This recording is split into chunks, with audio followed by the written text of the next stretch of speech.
उद्धव ठाकरेंच्या दणक्याने अख्खं वातावरण टाईट. 20,000 पोलीस आणावं लागतात अडवायला. शाखा कुणाची? शिवसेनेची. शिवसेना कुणाची?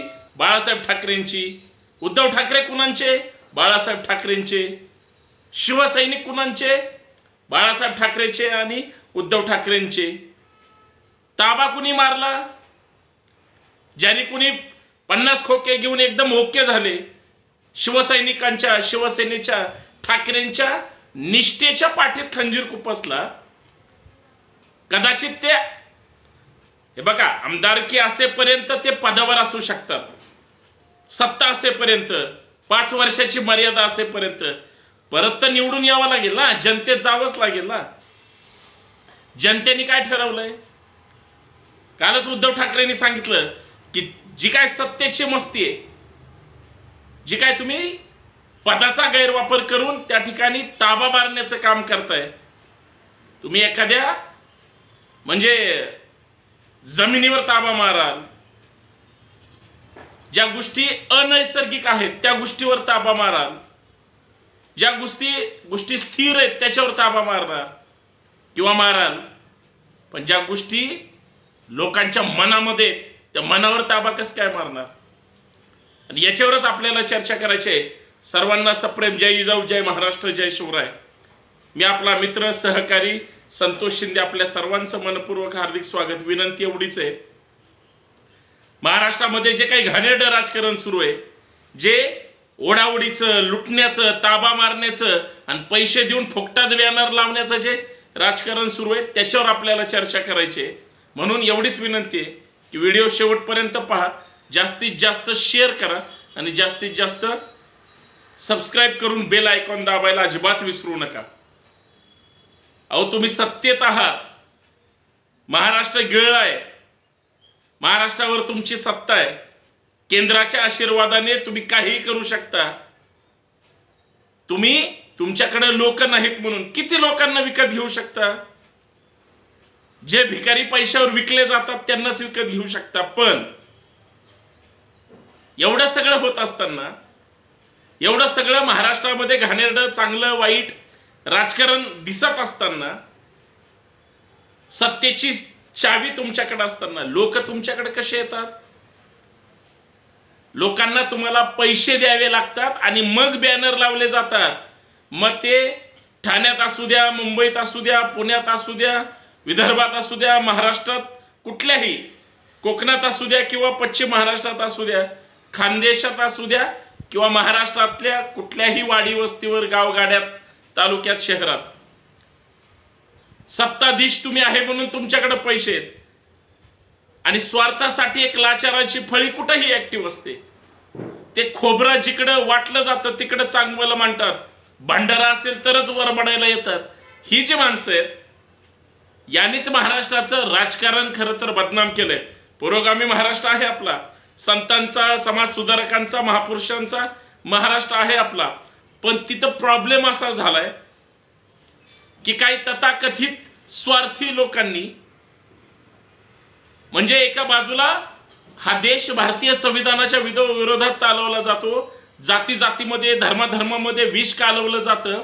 परंतु ज्यांनी संविधानाची निर्मिती केली त्यांचीच काही लोक इकडेही असतात आणि इकडेही असतात. महाराष्ट्रामध्ये शेतकरी, कष्टकरी, कामगार, शेतमजूर, मराठा, बहुजन, कुणबी, तेली, माळी, साळी सगळेच, सगळ्यांना माहिती आहे की तुमच्या मुळावर उठलेत. सगळ्यांना माहिती आहे आरक्षण कशा पद्धतीनं दिलं जात नाही. सगळ्यांनाच माहिती आहे आरक्षणाच्या चळवळीची कशी हत्या होते, आरक्षणाचा कसा फुटबॉल होतोय. सगळे विषय महाराष्ट्रासमोर आव असून बसलेत आणि हे सत्तेमधले टिवल्या बावल्या देणारे सगळ्यांना जाणीवपूर्वक त्या ठिकाणी डायव्हर्ट करण्याचा प्रयत्न करतायत. हा मनोवादी काव आहे, लक्षात घ्या. सत्तेसाठी वाटेल त्या थराला जाऊन हे सत्ता मिळवतील. मिळवण्यासाठी काय प्रयत्न केला तुम्हाला माहितीये? एक पक्ष काय, 2-2 पक्ष फोडले. लाचारांना जे जे काही पाहिजे, अरे तुम्ही कितीही पैसे कमवा, कुणीही असू द्या, या देशातला, जगातला कुठलाही माणूस असू द्या, तुम्ही कुठलाही माणूस घ्या, मेल्यानंतर सगळं इथंच ठेवून जायचंय. त्याच्यामुळे जी काय हव्यास आहे ती म्हणजे हाव असणाऱ्या सगळ्या व्यक्तींना हे सगळं म्हणजे इथं सोडून जायचंय, तरीही निष्ठेचा मात्र बाजार मांडतात, म्हणून महाराष्ट्र बदनाम झाला. या महाराष्ट्रामध्ये स्वाभिमानाने जगायला मराठी माणसाला जर कोणी शिकवलं असेल तर ते शिवसेनेने शिकवलं. शिवसेना म्हणजे कोणी शिकवलं? माननीय बाळासाहेब ठाकरेंनी शिकवलं. त्यांच्या आवाजात, त्यांच्या भूमिकेमध्ये महाराष्ट्राचे तरुण वाटेल ते करायचे.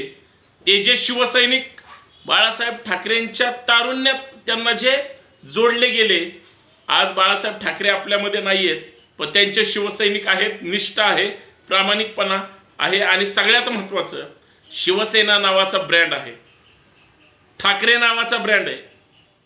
पण ठाकरेंची शिवसेना कुणीतरी चोरली, ठाकरेंचा धनुष्यबाण कुणीतरी चोरला, पण ठाकरेचा शिवसैनिक चोरू शकले नाहीत.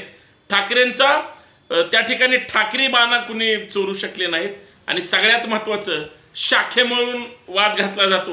मुंब्र्यामध्ये शिवसेनेची शाखा ती काही तथाकथित लोकांनी तोडली किंवा त्याला ताब्यात घेण्याचं त्यांचं जे काही स्वप्न आहे, पण शिवसैनिक खवळले, ठाकरे खवळले. उद्धव ठाकरे साहेब तिकडे निघाले, प्रोग्राम ठरला, दिवस ठरला, मीडियाने जो काही ब्रँड केला, तो काही म्हणजे चर्चा केली, ती इतकी पेटली. मुंबईतले हजारो शिवसैनिक त्या मुंब्र्याच्या दिशेने निघाले. खरं तर बरेच लोक पक्ष आणि विचारधारा बाजूला ठेवून फक्त ठाकरेंसाठी त्यांच्यात सहभागी झाले, असंही असू शकतं. जितेंद्र आव्हाडांनी ते सहभाग नोंदवून ते दर्शवलं. पण अडचणीच्या काळात सोबत राहतो तो खरा माणूस असतो. उद्धव ठाकरे तिथं गेले, पण उद्धव ठाकरेंना, त्यांच्या शिवसैनिकांना, शिवसेनेला अडवण्यासाठी सरकार किती घाबरलं बघा. 20,000 पोलीस. कशाला म्हणतात 20,000? तिकडे अडवणं, सरकारच्या वतीनं पोलिसांवर बर्डन आणून त्या बॅरिगेड्स लावणं, हे सगळे घाबरटपणा तर झालाच. पण ठाकरेंची दहशत, ठाकरेंची जी भीती आहे इथल्या व्यवस्थेच्या मनामध्ये, डर अच्छा है, डर अच्छा लगता है, डरना जरूरी है और ये डर भी हमें अच्छा लगता है, अशी परिस्थिती 20,000 पोलीस उभा करून त्या ठिकाणी निर्माण केली गेली. मला ह्याच्यातून एकच सांगायचंय,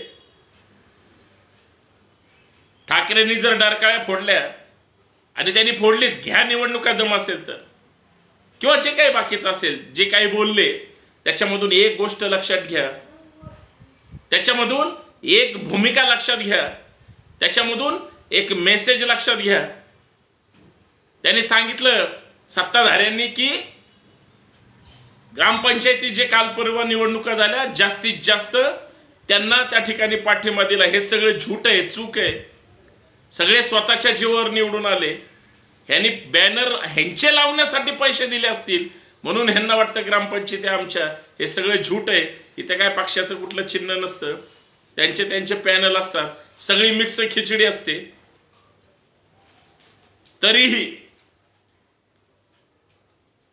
जर घाबरेटपणा नसेल आणि सत्ताधाऱ्यांच्या पक्षांनी जो सर्वे केला त्याच्यात ह्यांची पिछाहाट होणार आहे हे माहिती असून त्यांनी निवडणुका विधानसभेच्या, स्थानिक स्वराज्य संस्था, महानगरपालिकेच्या किंवा जिल्हा परिषदेच्या त्या ठिकाणी होऊच नाहीत लवकर, याच्यासाठी प्रयत्न केला. विधानसभा थोडी लांब आहे लक्षात घ्या, पण लोकसभा 1 वर्षावर आली. स्थानिक स्वराज्य संस्था, महानगरपालिका, जिल्हा परिषद 1.5 वर्ष झालं प्रशासक आहे.